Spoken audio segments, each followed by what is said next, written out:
നമസ്കാരം, ഭാരത് ലൈവിലേക്ക് സ്വാഗതം. നമസ്കാരം.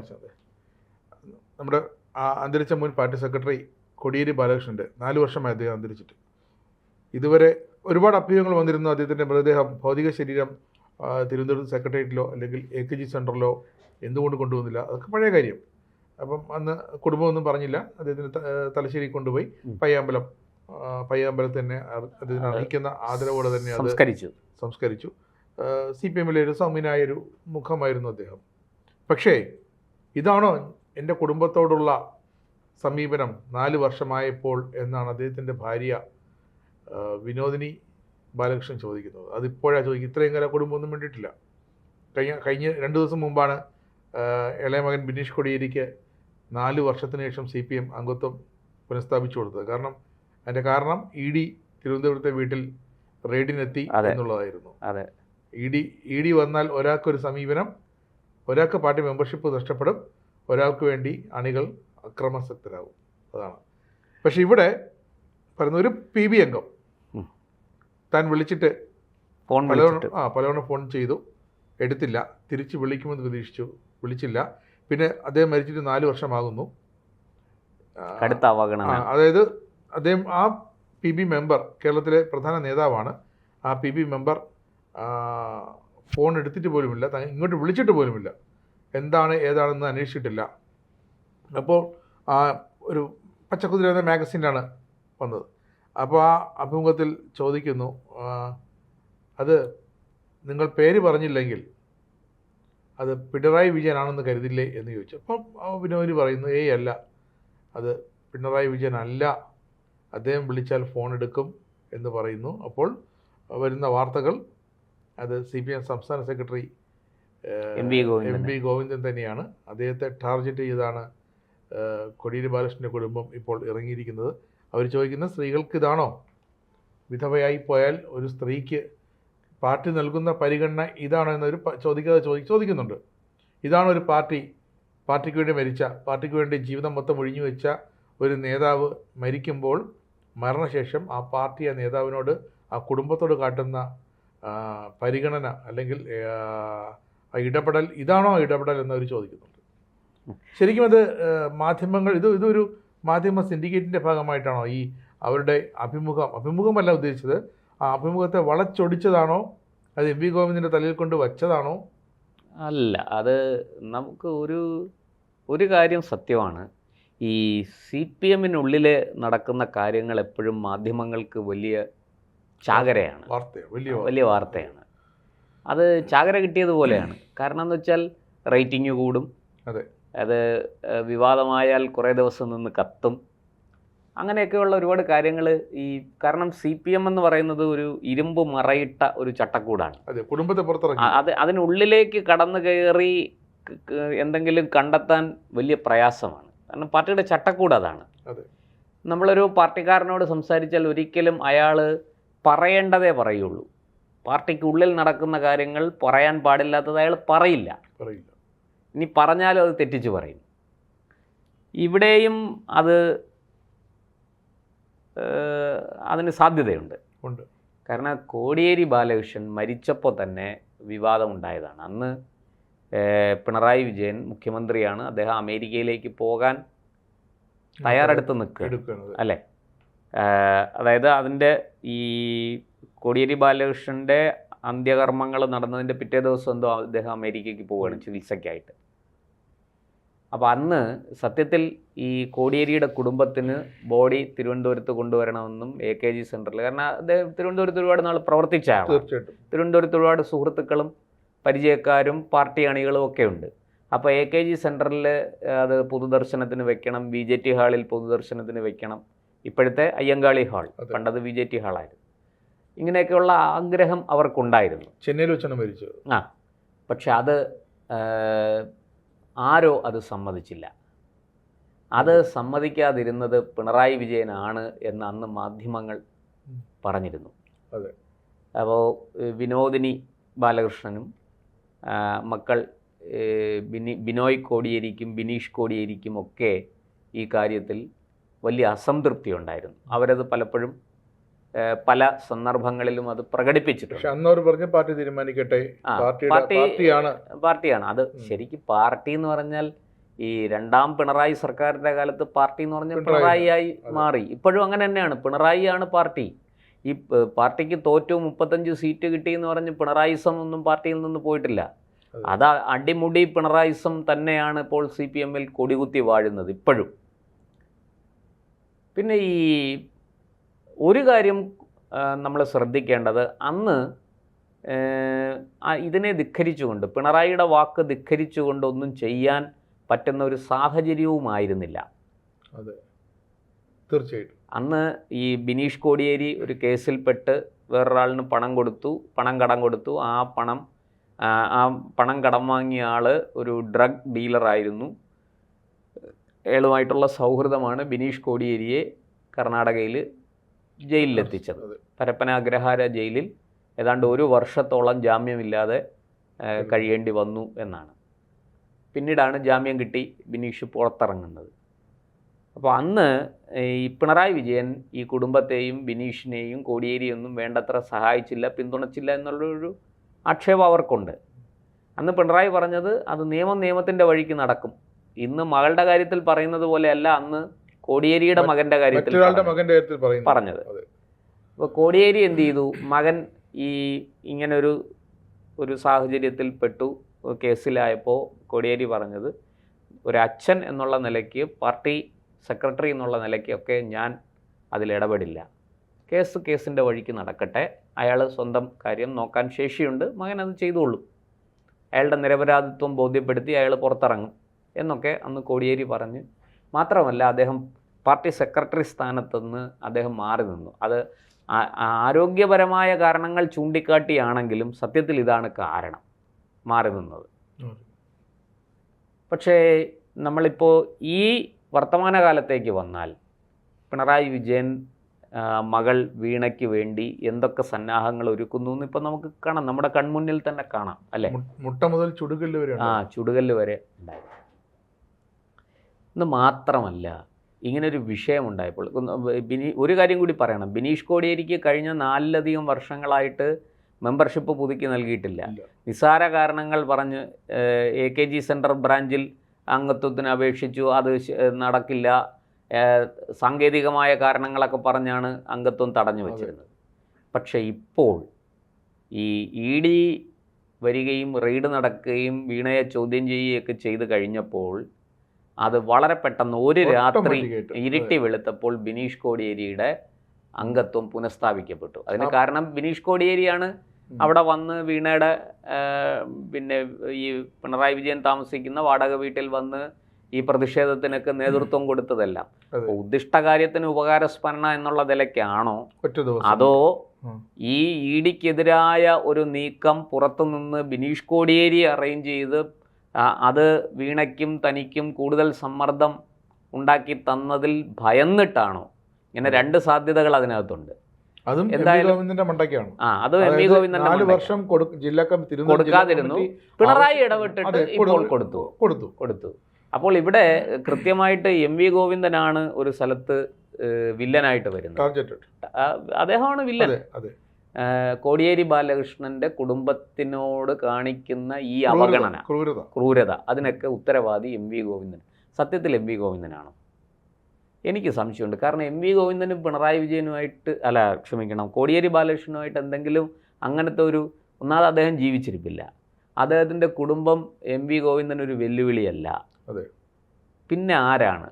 ഇപ്പോൾ വിനോദിനി പറയുന്നത് ഫോൺ വിളിച്ചാൽ എടുക്കില്ല PB അംഗം, മുതിർന്ന PB അംഗം. ഈ മുതിർന്ന PB അംഗം എന്ന് പറയുമ്പോൾ ഇപ്പൊ സംസ്ഥാന നേതാവാണെന്ന്, അപ്പൊ MABB സഖാവ് എന്നങ്ങ് മാറി.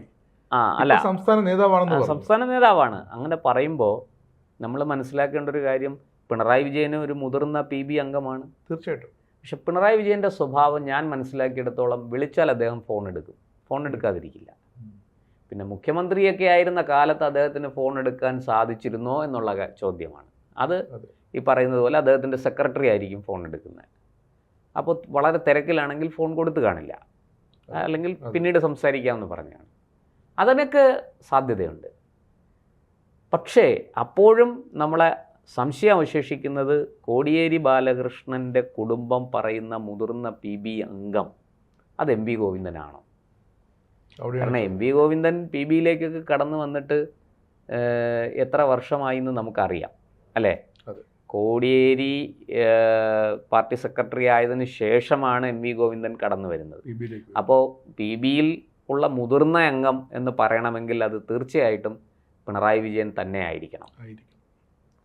സംസ്ഥാന നേതാവ് കേരളത്തിന് പുറത്ത് പല നേതാക്കളുമുണ്ട്. പക്ഷെ കേരളത്തിൽ നിന്നുള്ളൊരു നേതാവ് എന്ന് പറയുമ്പോൾ തീർച്ചയായിട്ടും അത് പിണറായി വിജയൻ മുഴുവൻ തന്നെ ആയിരിക്കണം. അത് അവരുടെ ഒരു തന്ത്രമാണ്. CPM എല്ലാ കാലത്തും അങ്ങനെയാണ്. ആടിനെ പട്ടിയാക്കാൻ അവർക്കുള്ള മിടുക്ക് ലോകത്ത് വേറെ ആർക്കുമില്ല, പ്രത്യേകിച്ച് കേരളത്തിലെ. കാരണം അത് EMS ഉണ്ടാക്കി കൊടുത്ത ഒരു മെയ് വഴക്കമാണ്. EMSൻ്റെ കാലം തൊട്ട് അങ്ങനെയാണ്.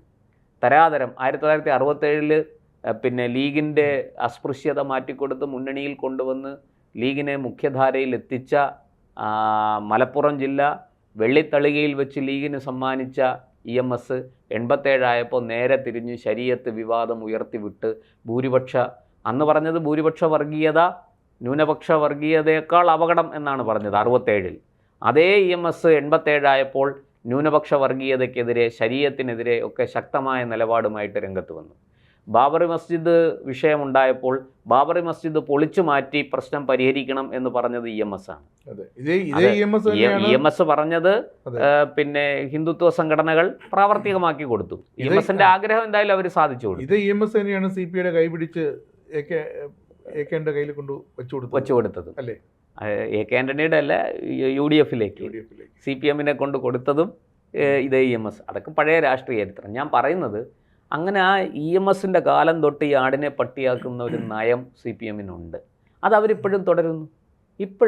എനിക്കിപ്പോഴും കോടിയേരി ബാലകൃഷ്ണൻ്റെ ഭാര്യ വിനോദിനി പറഞ്ഞ ഈ മുതിർന്ന PB അംഗം MP ഗോവിന്ദനാണ് എന്ന് വിശ്വസിക്കാൻ എൻ്റെ ബുദ്ധി അനുവദിക്കുന്നില്ല.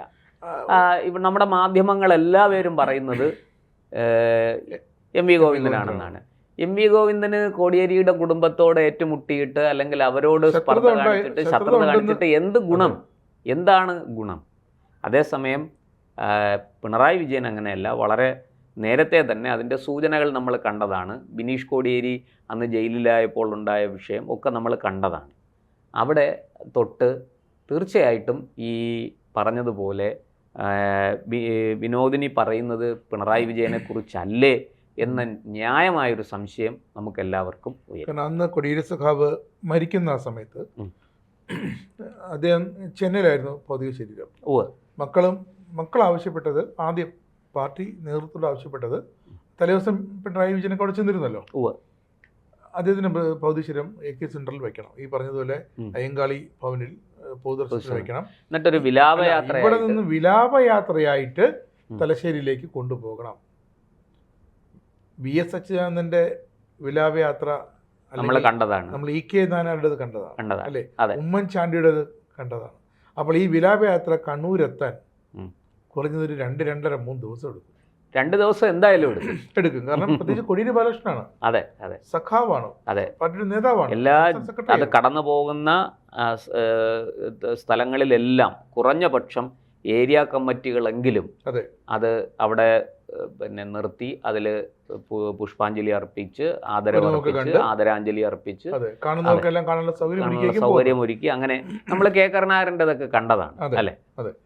അപ്പോൾ അവിടെ എത്തുമ്പോഴത്തേക്കും ഒരു സമയമെടുക്കും. പിന്നെ ക്രിമേഷൻ ഉണ്ട്, അമേരിക്കയിൽ താമസിക്കുന്നതാണ്. അപ്പൊ അതിന് മുമ്പേ ഒരു 5-6-8 ടിക്കറ്റോളം ക്യാൻസൽ ചെയ്യേണ്ടി വരും. അത് അങ്ങനെ ക്യാൻസൽ ചെയ്യാൻ പറ്റില്ല. അത് അദ്ദേഹം ഇവിടുന്ന് മാത്രമല്ല അവിടെ വേറെയും കലാപരിപാടികളൊക്കെ അല്ല, ടിക്കറ്റ് ഇവിടുന്ന് എടുത്തല്ലോ. അതെ, ഞാനെടുത്ത ടിക്കറ്റല്ലേ എനിക്ക് ക്യാൻസൽ ചെയ്യാൻ പറ്റുള്ളൂ. എടുക്കുന്ന ഉത്തരവാദിത്തപ്പെട്ട ആൾക്കാർ എടുത്ത് കൊടുക്കുന്ന ടിക്കറ്റ് അതോട് ക്യാൻസൽ ചെയ്യാൻ പറയാൻ പറ്റില്ല. മൊത്തത്തിലൊരു അനിശ്ചിതാവസ്ഥ ഉണ്ടായപ്പോഴാണ്. എന്നാൽ പിന്നെ നേരെ അതൊരു എളുപ്പത്തിനുണ്ടിയാകാം, ചെന്നൈയിൽ നിന്ന് നേരെ കണ്ണൂരേക്ക് പോകട്ടെ എന്ന് പറഞ്ഞത്. അങ്ങനെയാണത് കണ്ണൂർ. അപ്പൊ അല്ല, അന്ന് തുടങ്ങിയതാണ് ഈ ഒരു തുടങ്ങിയതാണ് ആ കുടുംബത്തിന്റെ അകൽച്ച. അതെ, അവര് വളരെ ഈ കോടിയേരി ബാലകൃഷ്ണന്റെ കുടുംബം പിണറായിയുടെ കുടുംബമായിട്ട് അത്രയേറെ അടുപ്പം ഉണ്ടായിരുന്നവരാണ്. പക്ഷെ അവിടം തൊട്ട് ഇത് തെറ്റി എന്നാണ് ഞാൻ മനസ്സിലാക്കുന്നത്. ഇവിടെ EMSന്റെ കണ്ണാടി, പേന, ചെരുപ്പ് അങ്ങനെ എന്തെങ്കിലും ഒരു എവിടെയെങ്കിലും ഏതെങ്കിലും മ്യൂസിയത്തിൽ ഉണ്ടായിട്ട് എനിക്ക് വലിയ പിടുത്തമില്ല. കാണുമായിരിക്കാം, പക്ഷെ അങ്ങനെ ഒരു അതൊന്നും ചർച്ചയിൽ വന്നിട്ടില്ല. ഇല്ല.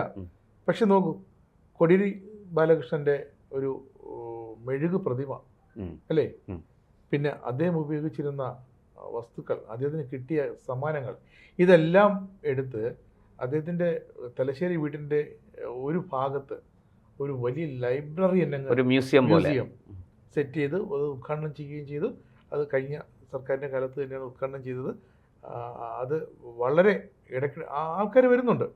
കൊടിയേരിയെ സ്നേഹിക്കുന്ന, പാർട്ടിയെ സ്നേഹിക്കുന്നവരൊക്കെ പയ്യാമ്പലത്തും പോകുന്നു, ആ സ്മൃതി മണ്ഡപത്തിൽ പോകുന്നുണ്ട്, ഇവിടെയും വരുന്നുണ്ട്. ഈ തിരഞ്ഞെടുപ്പ് സമയത്ത്, നിയമസഭാ തിരഞ്ഞെടുപ്പിലാണ് അവസാനം തളിപ്പറമ്പിലെ TK ഗോവിന്ദൻ ജയമറിഞ്ഞ വൈകുന്നേരം അവിടെ എത്തി ആരെ കണ്ടു? വിനോദിനിയെ കണ്ടു. അതും ഒരു വിഷയമാണ്. വന്ന് കണ്ടു. കാരണം ഈ ഗോവിന്ദനും കുഞ്ഞികൃഷ്ണനും ഒക്കെ പാർട്ടി വിട്ടു പോയത് പാർട്ടിയിലെ ജീർണതകളെ ചൂണ്ടിക്കാട്ടിക്കൊണ്ട്, പാർട്ടിയിലെ പിണറായിസത്തെ എതിർത്തുകൊണ്ടാണ്. അല്ലാതെ MV ഗോവിന്ദനെതിരെ അല്ല. MV ഗോവിന്ദന്റെ ഭാര്യയെ മത്സരിക്കാൻ സീറ്റ് കൊടുത്തത് തീർച്ചയായിട്ടും അവർക്ക് എതിർപ്പുള്ള കാര്യമാണ്. പക്ഷെ അതിനൊക്കെ അപ്പുറത്തേക്ക് പരമകാരണം പിണറായിസത്തിനോടുള്ള എതിർപ്പാണ്.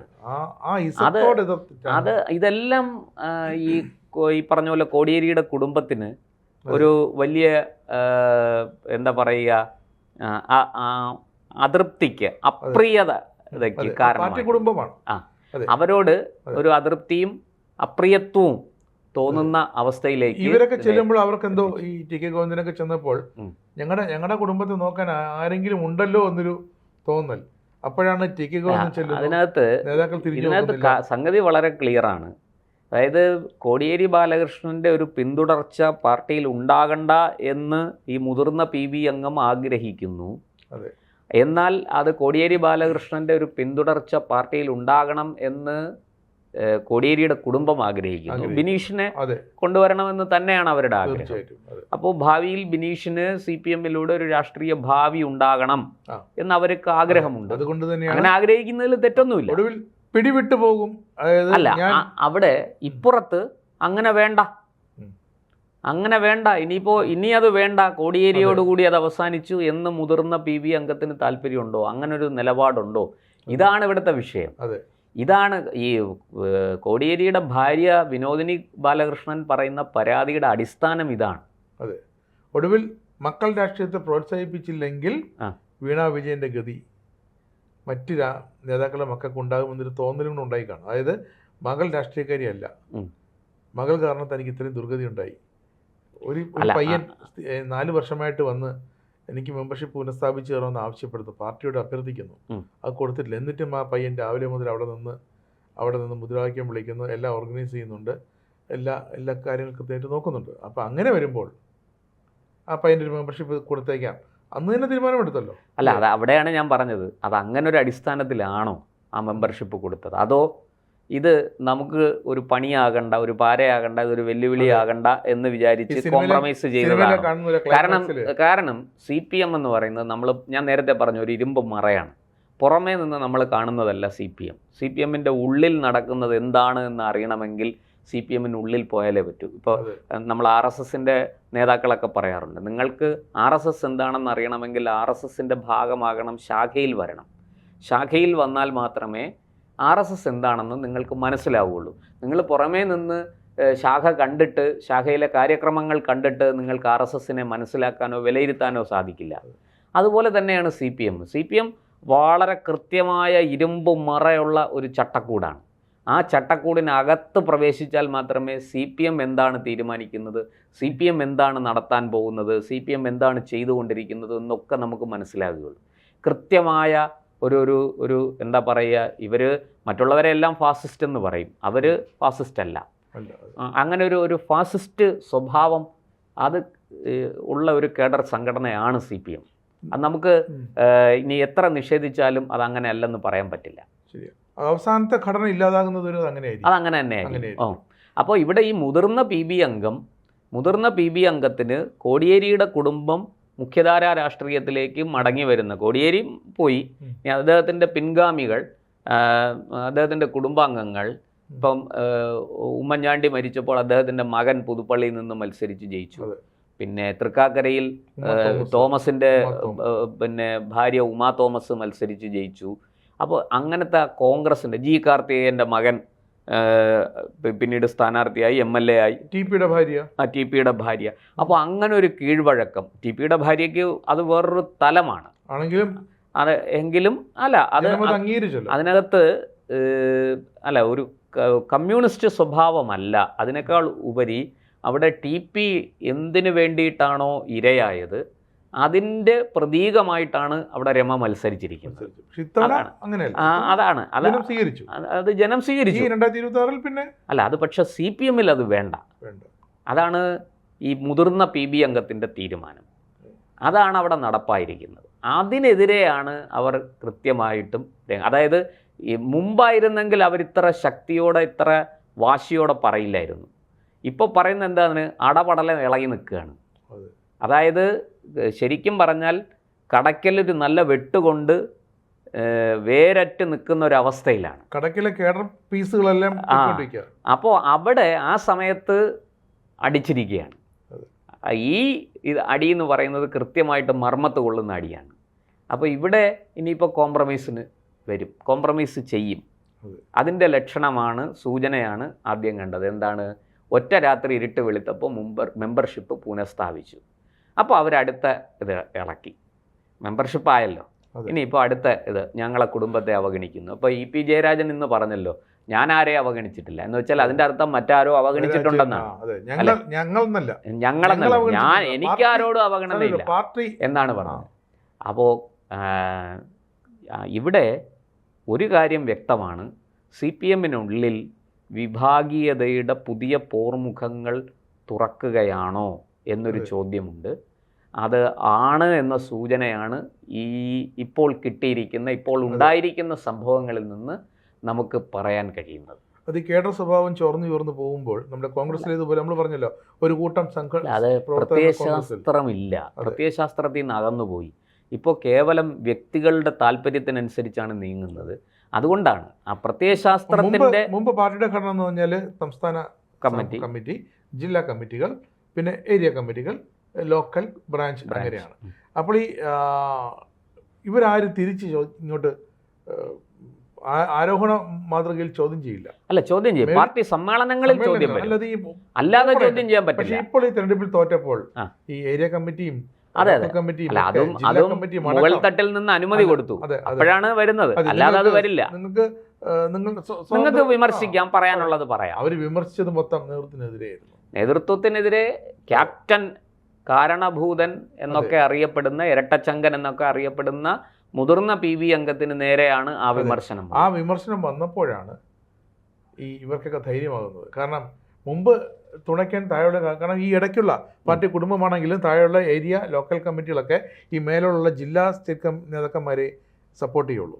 ഇതിപ്പോൾ ഇടയ്ക്ക് നിൽക്കുന്നവർ ബുദ്ധിമുട്ടും, കുടുംബങ്ങൾ. അവർക്ക് സത്യാവസ്ഥ ഒരു കാര്യം തുറന്നു പാർട്ടിക്കുള്ളിൽ നടന്നത്. ആപ്പാടെ കുറേ കാലത്തിന് ശേഷം ഒരു സംഭവം ഉണ്ടായത്, നമ്മുടെ MM ലോറൻസ് മരിച്ചപ്പോൾ മൃതദേഹവുമായിട്ട് മകളുണ്ടാക്കിയ ഒരു തർക്കമായിരുന്നു. അനാവശ്യം ആശാ ലോറൻസ് ഉണ്ടാക്കിയ. അത് മാത്രമാണ് പാർട്ടി കുടുംബത്തിൽ നിന്നും പാർട്ടിക്കെതിരെ ഉയർന്നുകൊണ്ട്. പക്ഷേ അതിന് കാരണമുണ്ട്, ആശയ്ക്ക് പുറകിൽ BJP ഉണ്ടായിരുന്നു, അതുകൊണ്ടാണ്. ഇല്ലെങ്കിൽ ആശ മിണ്ടില്ല. എന്നിട്ട് BJP ഇപ്പോൾ ഇവിടെ ആശ വഴി തള്ളിയല്ലോ അവര്. അല്ല, അതൊക്കെ നടക്കും, രാഷ്ട്രീയമല്ലേ. ഇതിപ്പോൾ ഇവർക്കൊക്കെ ധൈര്യം പകർന്നുകൊണ്ട് ഇങ്ങനെ ഈ വിമർശനങ്ങൾ, മേലത്തട്ടിൽ നിന്ന് കൊടുത്ത ആ അനുമതി, വിമർശിക്കാനുള്ള ആ അനുമതി, പക്ഷേ പാർട്ടിയിൽ തമസ്കരിക്കപ്പെട്ടുകൊണ്ടിരുന്ന കുടുംബങ്ങളും നേതാക്കളുമൊക്കെ ഇപ്പോൾ പരമാവധി ഉപയോഗിച്ചുകൊണ്ടിരിക്കുകയാണ്. അതിന് എന്താകും നമുക്ക് വരും ദിവസങ്ങളിൽ നമുക്ക് കാത്തിരുന്ന് കാണാം.